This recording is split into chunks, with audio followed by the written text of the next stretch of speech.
Bueno, antes que nada me gustaría hablar un poco de Diaconía como entidad, ya que, bueno, es posible que no sea una de las entidades más conocidas.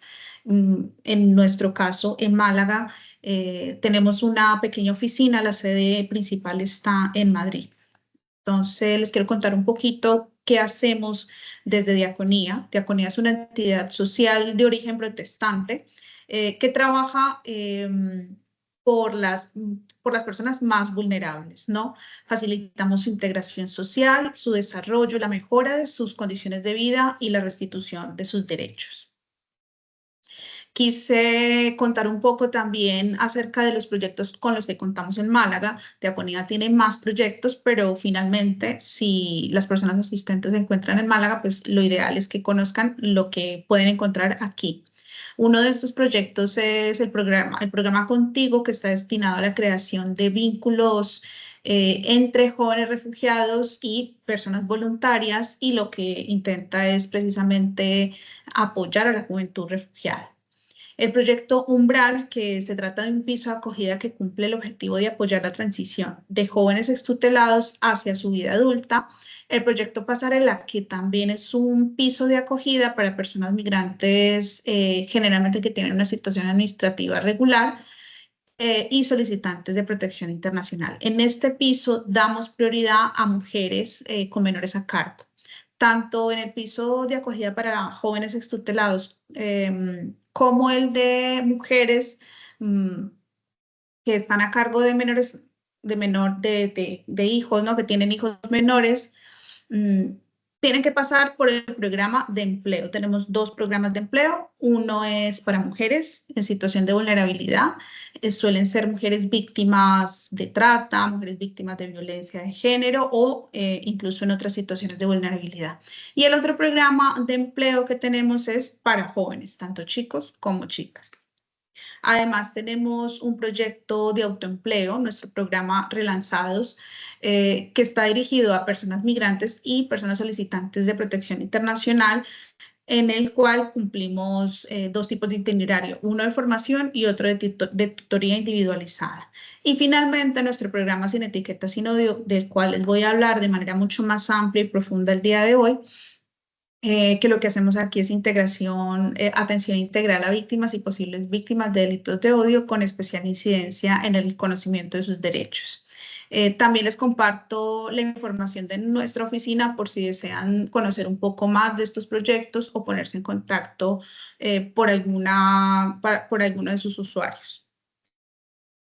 Bueno, mencionar que el programa Sin Etiqueta, Sin Odio es una iniciativa que ha desarrollado Diaconía con el objetivo de atender el aumento en los delitos de odio y las situaciones de discriminación, principalmente aquellas que afectan el ejercicio del pleno de los derechos de las personas migrantes, pero también de personas con discapacidad, personas sexualmente diversas, de etnia gitana, mujeres en situación de vulnerabilidad, entre otros. Me parece importante identificar qué son los delitos de odio para a la misma vez entender la razón por la que Diaconía ha tomado la decisión de lanzar este programa. Los delitos de odio se refieren a cualquier acto criminal que es cometido tanto contra una persona como un grupo de personas o incluso contra una propiedad que está motivado por prejuicios o por discriminación basadas en características de la persona, características que hacen parte de su naturaleza como su origen étnico, cultural, racial, su nacionalidad, su religión, su orientación sexual, su identidad de género, o si tienen una discapacidad, incluso por características físicas como el color de su piel, entre otros. Este tipo de delitos buscan dañar a los individuos y a la comunidad porque promueven mensajes de rechazo, de intolerancia, de hostilidad y la intimidación a las personas que pertenecen a los grupos antes mencionados. Hablando de esa razón por la cual Diaconía ha tomado la decisión de este año iniciar este proyecto, mencionaba el creciente aumento de los casos de delitos de odio. Por ejemplo, en España en el 2023 se registraron 1.606 incidentes, por lo que se nota un aumento respecto al año anterior. La mayoría de estos incidentes están motivados principalmente por racismo y xenofobia. Y los siguientes, ¿no? Las siguientes situaciones que más se dan son discriminación por orientación sexual e identidad de género. Lo que realmente preocupa es que las víctimas no son conscientes de su situación y por eso se observa una alta tasa de infradenuncia. Lo voy a mover un poco. Según el Ministerio del Interior, esta tasa de infradenuncia es del 80%, lo que quiere decir que solo 2 de cada 10 personas que sufren un delito de odio llegan realmente a denunciar.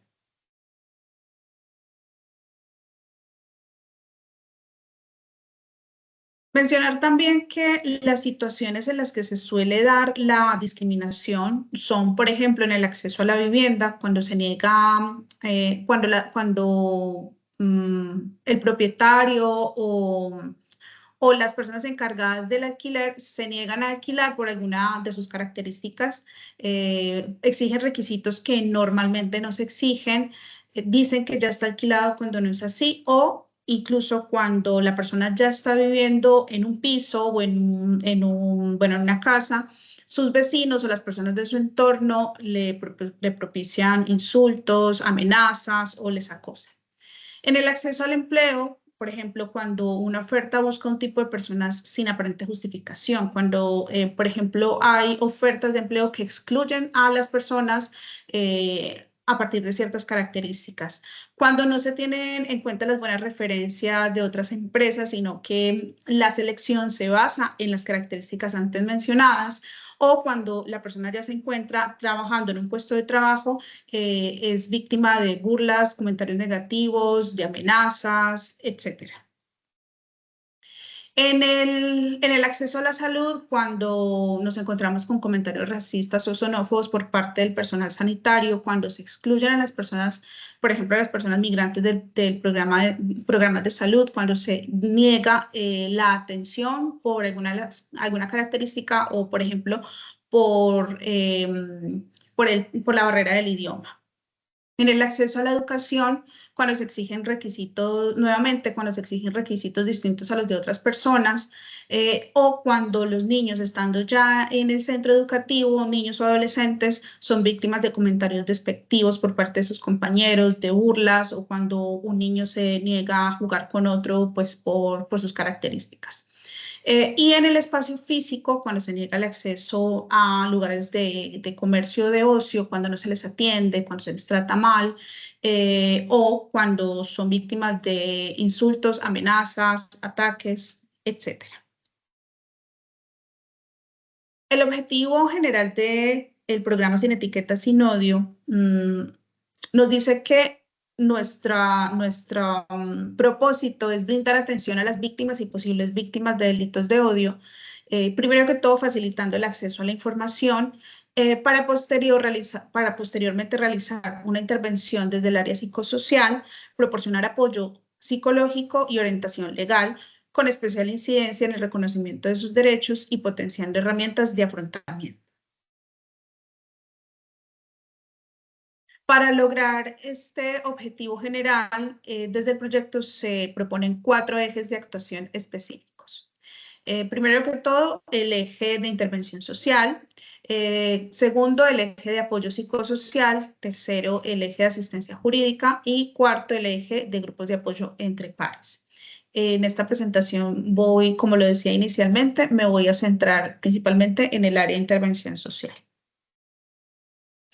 Desde el eje 1, eje de intervención social, es importante cumplir con estos 3 puntos que son indispensables en el trabajo con las posibles víctimas. Si lo puedo ver bien. En primer lugar, generar un diagnóstico social inicial. En este diagnóstico identificamos factores de riesgo y factores de protección. Nos centramos no solo en la situación de discriminación como tal, sino en todas las características que rodean a las posibles víctimas. Nos centramos, por ejemplo, en su red de apoyo, en su nivel socioeconómico, en posibles problemas de salud, entre otros.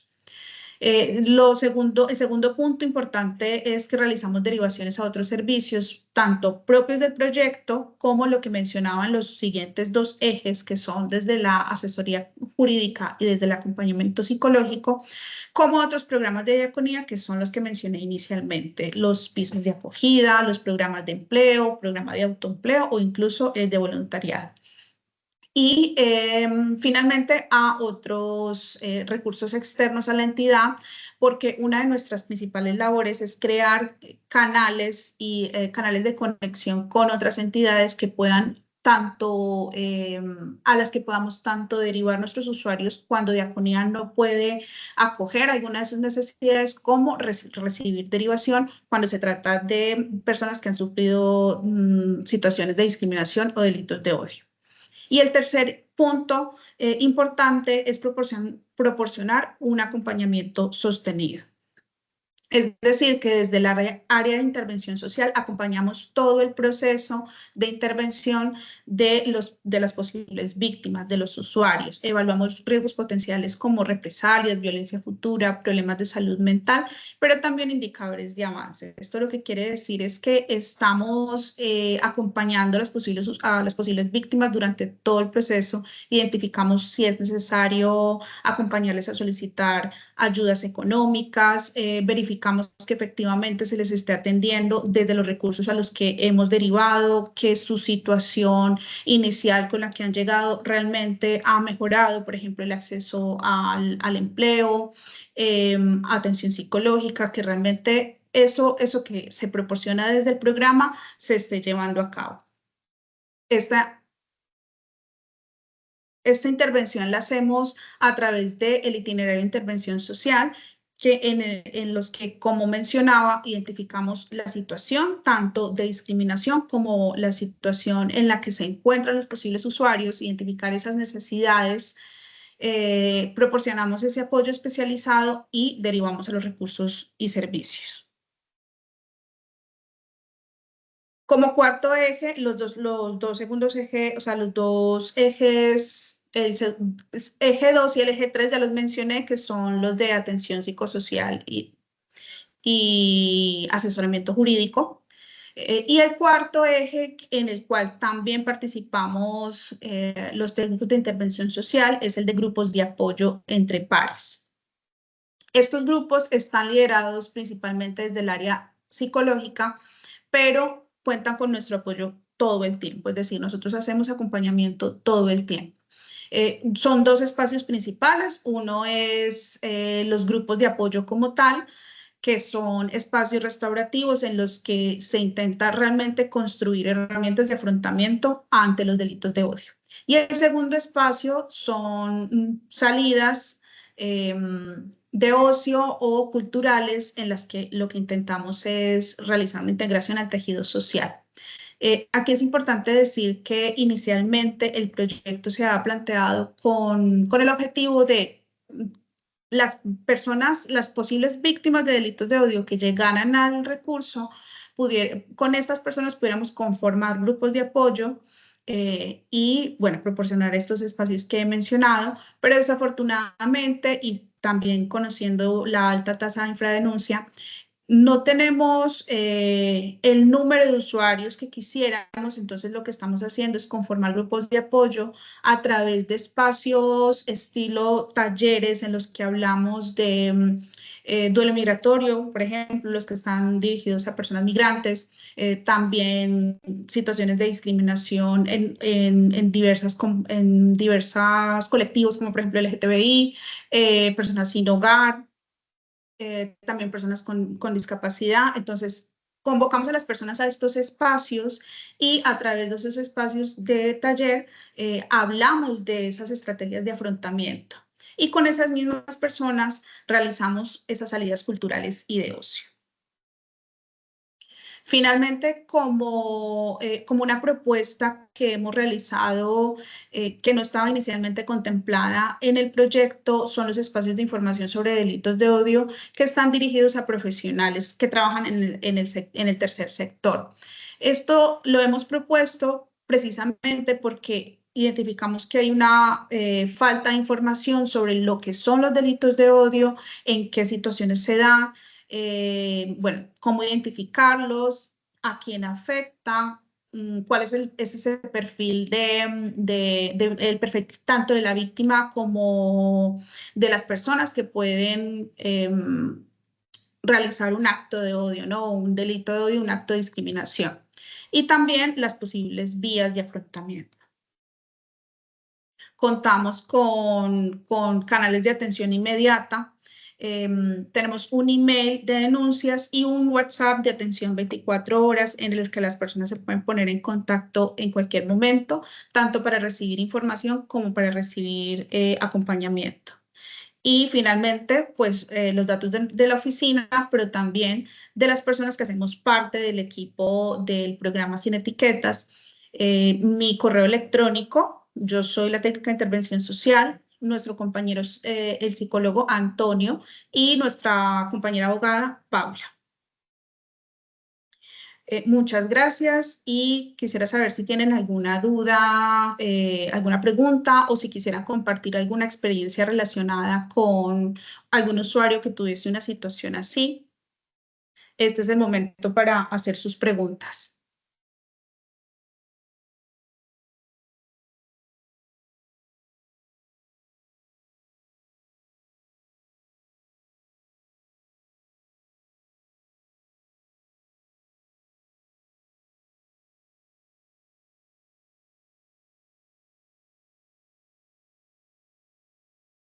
Ana, yo la presentación ya la he terminado.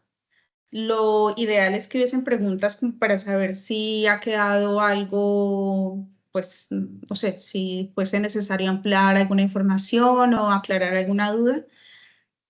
Muy bien, pues las compañeras María Begoña Aranda y Rosa Pardo, que son las personas que han asistido esta tarde, si tienen alguna cosa alguna cosa que decir. Bueno, te están dando las gracias por el chat. Sí, voy a mirar, bueno, desde acá tengo que salirme de la presentación para poderlo ver, si no, no lo veo. Y aquí nos dice, bueno, buenas tardes, nos dice Rosa, Gloria se fue.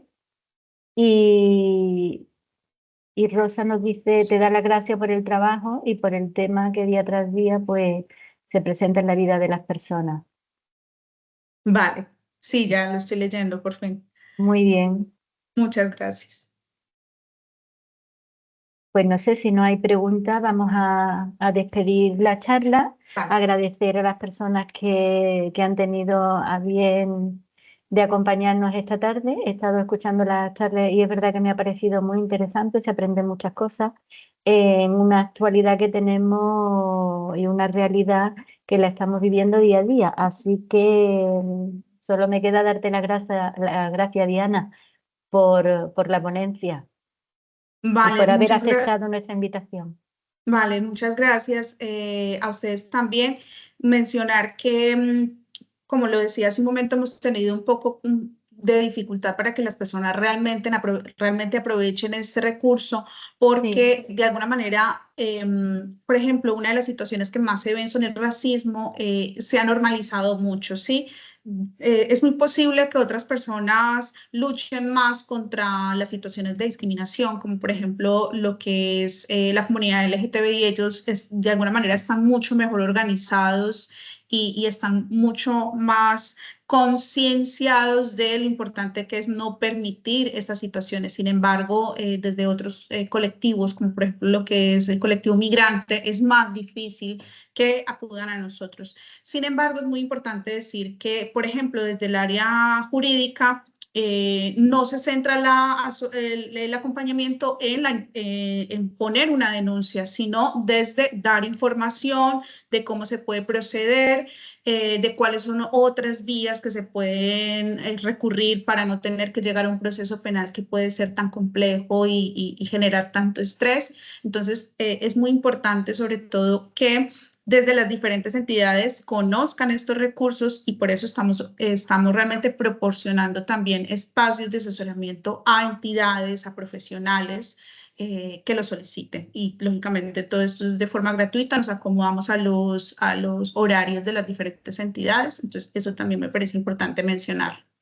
Pues sí, la verdad que sí. Y bueno, yo vuelvo a recordar que esta charla también será subida a nuestro repositorio, que está en nuestra página web, en el apartado de comunicación, y hay una pestañita concretamente para el enfoque social. Ya tenemos las charlas anteriores y se colgará también la que hemos tenido esta tarde que nos ha ofrecido Diana, desde la entidad Diaconía. Diaconía España. Eso Sí. es, sin Vale. etiqueta, sin odio. Muy bien. Muchas gracias.